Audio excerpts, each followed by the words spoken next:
आम्हाला 3 पिल्लावाली शेळी पाहिजे, आम्हाला 4 पिल्लावाली शेळी पाहिजे, आमच्याकडे 7 पिल्लं देणारी शेळी आहे. तर नमस्कार मित्रांनो, मी रंदे भैया शेळी पालन फार्मवरती स्वागत करीत आहे. आणि आजच्या व्हिडिओमध्ये अशी तुम्हाला माहिती सांगत आहे जी की तुमच्या खूप कामाची आहे की शेळी किती पिल्लावाली पाहिजे नेमकं.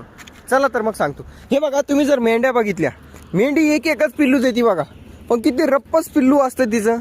ज्या ठिकाणी तुमचं एखाद्या शेळीचं पिल्लू 5,000ला 6,000ला विकल्या जातं, त्याच ठिकाणी त्याच मेंढीचं पिल्लू सेम एजचं 9 ते 10,000 रुपयाला विकल्या जातं. मग किती पिल्लावाली शेळी पाहिजे, शेळ्यांमध्ये ध्यान द्या. हे बघा, जर शेळीला एक पिल्लू झालं 3 महिने सांभाळलं, विकून किती दिवसात किती रुपयाला विकायचं होते. जास्तीत जास्त समजा ॲव्हरेज रेट जर 3 महिन्याच्या पिल्लाचा 8,000 रुपये चालू असेल, तर एक पिल्लू असल्यामुळं सिंगल पिल्लू वाढून सिंगल पिल्लू 11,000 ते 12,000 रुपयाला विकणार आहे. म्हणजे किती पैसे वाढले त्याच्या मागं, 8,000च्या पिल्लामागं 3,000 ते 4,000 रुपये वाढले तेवढ्या वेळेमध्ये. कारण एक पिल्लू असल्यामुळं दूध जास्त मिळतं आणि वजन फास्ट वाढतं. म्हणजे किती 3,000 रुपये वाढले. त्याच जागेवर जर 2 पिल्लं असले तर किती पैसे वाढतात तुमचे. ते पिल्लं 11,000 रुपयाला नको विकू द्या, पण 8,000 रुपयाला जरी विकले तर 2 पिल्लांचे 16,000 रुपये होतात. ही गोष्ट ध्यानात ठेवा.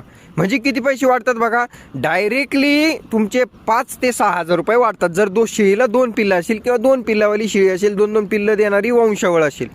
जर 3 पिल्लावाली शेळी असेल तर मग काय होतं. आता तुम्ही म्हणशाल, मग जसे ते पिल्लं 8,000 विकले तसे हे पिल्लं 6,000ला जरी विकले तरी 2,000 रुपये याच्यात वाढतीच आहे. पण तसं नाही मित्रांनो. एक गोष्ट ध्यान द्या. तुम्ही म्हणता ना आम्हाला 3 पिल्लावाली शेळी पाहिजे, काय होतं तुम्हाला सांगतो. हे बघा, 2 पिल्लं ज्या वेळेला असतात तुम्हाला त्या शेळीला धरायचं काम नाही. 2 पिल्लं सोडून दिले की त्यांचं पितात, मस्तपैकी वाढतात, फुल टम दूध पितात, बेस्ट राहतात. पण 3 पिल्लं असले का मग 2 धरा, 1 सोडा, 1 धरा, 2 सोडा, असा लफडा होतो आणि ते पिल्लं व्यवस्थित वाढत नाहीत. मग त्याच्यानंतर व्हायच्या टायमाला जे पिल्लू 4-4 किलोचे होणार आहे ते जर 3 पिल्लं झाले तर मग ते पिल्लं 2-2, 2.5 किलोचेच होते. कारण वजन डिवाइड होतं ना 3 पिल्लाचं पोटामध्ये.